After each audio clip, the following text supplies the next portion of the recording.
കട്ടപ്പന പൗരാവലിയുടെ നേതൃത്വത്തിൽ കട്ടപ്പന നഗരസഭാ കൗൺസിലർമാർക്ക് സ്വീകരണം നൽകി. കട്ടപ്പനയിലെ 15ഓളം സംഘടനകൾ ചേർന്നാണ് കൗൺസിലർമാർക്ക് പുതുവത്സര സമ്മാനങ്ങൾ നൽകിയത്. കട്ടപ്പന നഗരത്തിന്റെ വികസനത്തിന്റെ ലക്ഷ്യം വെച്ച് പ്രവർത്തിക്കുന്ന സംഘടനകളുടെ നേതൃത്വത്തിലാണ് കട്ടപ്പന പൗരാവലി നഗരസഭാ ജനപ്രതിനിധികൾക്ക് സ്വീകരണം നൽകിയത്.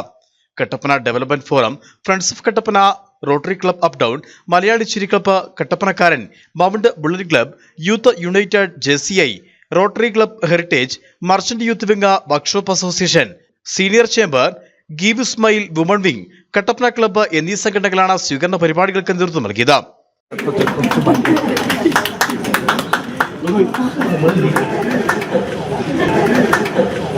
കട്ടപ്പനയുടെ വികസന പ്രവർത്തനങ്ങളിൽ സന്നദ്ധ സംഘടനകളുടെ പങ്ക് വലുതാണെന്ന് നഗരസഭാ ചെയർമാൻ ജോയി വിട്ടിക്കുഴി പറഞ്ഞു. ഈ മുനിസിപ്പാലിറ്റിയിലെ എല്ലാ കൗൺസിലേഴ്സിനെയും വിളിക്കുവാനും ഞങ്ങളെ ആദരിക്കുവാനും ഞങ്ങൾക്ക് പിന്തുണ അറിയിക്കുവാനും ഒക്കെ തയ്യാറായ നിങ്ങളോടുള്ള ആ സ്നേഹവും അതോടൊപ്പം തന്നെ നന്ദിയും അറിയിക്കുകയാണ്. ജനപ്രതിനിധികളെ ചേർത്തുപിടിച്ച് പ്രവർത്തിക്കുന്ന കട്ടപ്പനയിലെ സംഘടനകൾക്ക് കൗൺസിലർമാർ നന്ദി അറിയിച്ചു. നഗരസഭയുടെ വികസന പ്രവർത്തനങ്ങളിൽ പൗരസമിതിയുടെ പിന്തുണയും സംഘടനകൾ അറിയിച്ചു. Idukki vision news, Kattappana.